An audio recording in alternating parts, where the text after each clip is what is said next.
Track Night in America presented by Saucony. This is the 5,000 meters, 25 laps.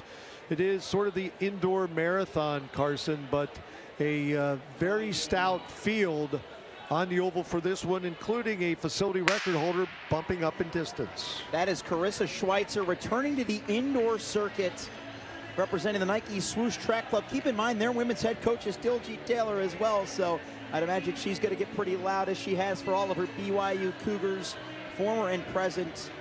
So far, looks like the pace setting is in the hands of our 1,000-meter winner, Shannon Flockhart. She's got a couple of her New Balance teammates out there, and former Providence teammate Alex Millard being one of them.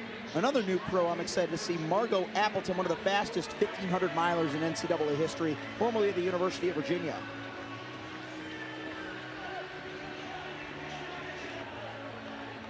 But do not forget about Doris Lemngole, the Alabama Crimson Tide two-time NCAA champion in that very recognizable colors, slotting right in a second. She was the former collegiate record holder over this distance. You and I called it back at the BU Sharon Collier Danville opener in 2024, 14:52.57. Still number 2 all time behind Headingren's 14:44.79. And Lemngole earlier this year won at Millrose, 8:31.39 for 3,000 meters. But when you look at the pacing on this, Carson, only 35.2 per lap. And in the 3K, we're at 35 seconds a lap.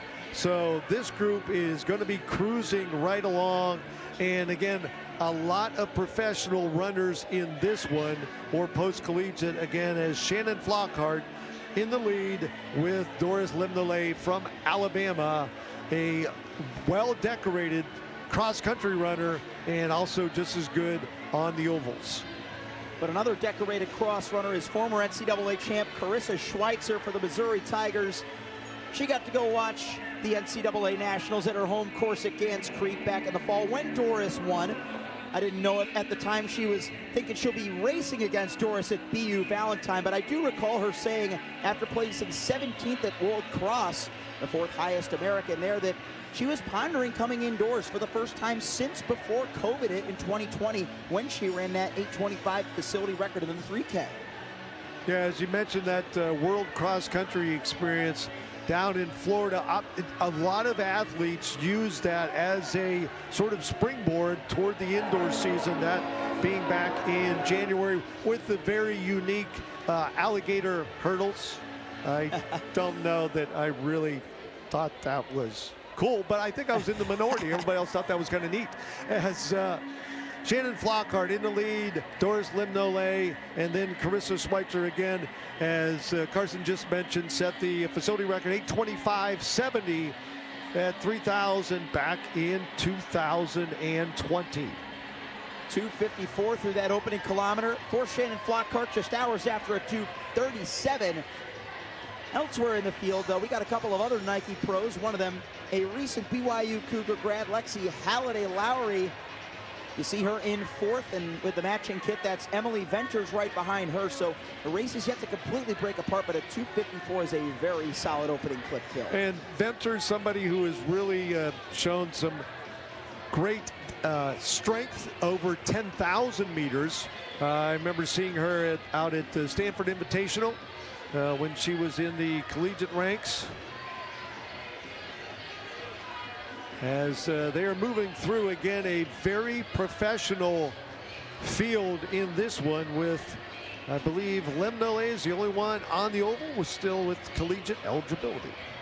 And again, that 14:44.79 collegiate record is what she's chasing, but keep in mind, a 2:54 per kilometer pace is just outside of 14:30.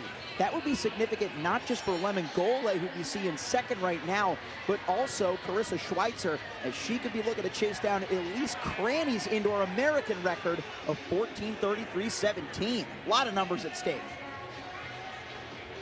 So right now, still Shannon Flockhart in the lead, Lemngole in 2nd, Schweizer in 3rd, and then back to Lexi Halliday in the number 4 position. But a little bit of empty track you saw in between those athletes. We only have We have 9 runners really on the same straightaway, then a big gap, and we have the final 3 in this 12-runner field. They are still very much being colored by the pacing lights, our lead group. Shannon Flockhart, eyes down, track level, just really dialed into the pacing, whether you look at your lap, or excuse me, look at your watch every lap, or just internal clock. These athletes, these pros really have that process down. You know, it's a combination of factors when you come to Boston University. Yes, you've been training that internal clock with all of those repeat 200s, 20 by 400 workouts, but you got the wave lights here to help you as well. Flockhart starting to fall a little bit behind the front end of the white group, but they are still nestled nicely in the green group. Lemngole, Schweizer, and a nice bridge gapping move made by Alexi Halliday-Lowry, a formidable steeplechaser in her own right, who could stretch it out to 5K with the best of them. She is one of the 3 fastest of all time outdoors. Finished just behind Pamela Kosgei over at Brian Clay when she ran the number 2 time in the mid 14:52s. That was, of course, that race that Jane Hedengren had run her insane 5K as a high score of 14:57. But there's our 2K split right there for Flockhart, 5:52.3. And that is 14:40. Right on the button with 10 laps down, 15 to go, leaving it up to our only non-professional in this race. That is Doris Lemngole, Look at Doris. two-time. She's moving aside. Yeah, just like, you know what?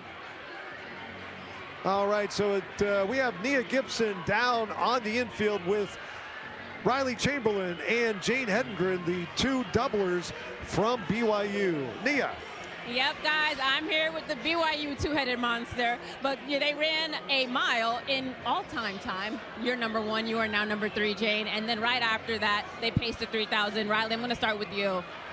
Great workout today. How was the mile for you? It was so fun. I mean, 800 in, I was like, oh, this kind of hurts, and Jane pulled me through the next little bit, and I don't know, I still had 1 more gear left, and we were catching Wilma. She got it. She closed the gap so much for both of us, and yeah, so I was able to close hard and proud of the effort. Amazing. And Jane, a little bit shorter of a distance than we're used to seeing you in. How are you feeling coming into the mile, especially as a late-minute add? Definitely just want to keep an open mind. I don't get to run the mile very often, and so it was a great opportunity, especially against such a great field, and so I was just really excited to be out here with Riley and others to make it a great race. You came in here in the 3rd all-time time in NCAA history in a race that you're not typically running in. What does it say that you can do in the mile? I just hope I can keep building and especially work on that close. I think every race there's so much to learn and take away from, and especially today, and so just excited to keep building on this and have another data point to keep working off of. 100%. And Riley, I want to talk about that kick. Where did you find that extra gear? I feel like 300 to go, I could feel it was still there, and I kind of pulled up onto Jane's shoulder, and then I was like, it might be too early for me personally, and so 150 to go, I just decided to let go and just played my cards right for me personally. What's the plan, a collegiate record today? I mean, that's what we were hoping for, but it was mainly just to see how fast we could go. I mean, workouts have been clicking good for us, so yeah. Clearly the fitness is there because, again, you guys went and paced the 3,000. Jane, you almost finished the 3,000. So what was going through your head during that, both of you? It hurt the whole way, and I just knew she'd make it probably a lot further than me, and so I was like, I'll take the first little bit, and then she took a lot of it. You know, Jane, while we were sitting here watching you, Riley was like, she can go for days. So talk to me about your fitness. Oh, man, I don't know. I just think it's been a great opportunity to be at BYU and come to this program. I think Coach Taylor is very tactical in the way she trains us and keeping it sustainable, but also very productive hard work. And so I'm just excited to keep building with her and just keep having an open mind every time toeing the line. All right, we love it here at FloTrack. Congratulations, guys. All righty, thank you, ladies. And there we are down to our top 2, Alexi Halliday and Doris Lemngole. Lemngole again went 8:31 at Millrose, and one of the 2 ladies we just saw on camera, Jane Hedengren, finished 3rd in that 3,000. at Millrose, where Lemngole ran 8:31. But Alabama has had such a great weekend. Yesterday in the men's 5,000, Dismiss Lokira 13:21.54 for the win. Could we see a Crimson Tide double at the longest race here indoors at the Track and Tennis Center? Well, it looks like Lemngole is trying to play her cards right. You saw her move aside so that Lexi Halliday-Lowry could take the lead, but that third kilometer was huge as they ratcheted it up from a 2:58 second kilometer down to 2:57. They came through 8:49, Phil. That would have been good enough to place them inside of the top 7 of the overall Invitational 3K with still 2 kilometers to run. A full metric mile to go, and Lemngole pulls up to the shoulder of Halliday and getting instruction from her coach. It's time to go, and she goes. Doris Lemngole, she's got the distance from her cross-country endeavors, going 6K plus. Lemngole just exploded away from the field. Now she's going to encounter these lap runners again in an all-professional race. She is making this look so easy. And that has just been her specialty. That's how she broke away from Jane Hedingren back at Grands Creek in the fall. And that's how she broke away from Lexi Halliday-Lowry in the Steeplechase National Championship back in Eugene in June. In 7 laps to go. Look at that. A 2-second differential in the latest lap. Karissa Schweizer, got to give it up for her in her first indoor race in over a half a decade. She's running very well in isolation right now. 35.8 the last go round for Doris Lemngole from Alabama. And now it is all up to her. Quick look over her inside shoulder. No need to look back because she looks so fresh right now, and she has about a 15-meter lead on Lexi Halliday, with Karissa Schweizer another 10 back. I think the thing that impressed me the most when I got to watch Doris break the 5K collegiate record initially of Parker Valby back at the Sharon Collier Danville opener was just how smoothly she ratcheted up the pace. She and Hilda Olamomoy were neck and neck and just made the final 5 laps of 2:51 look ever so effortless. I think it might have even been a 2:49.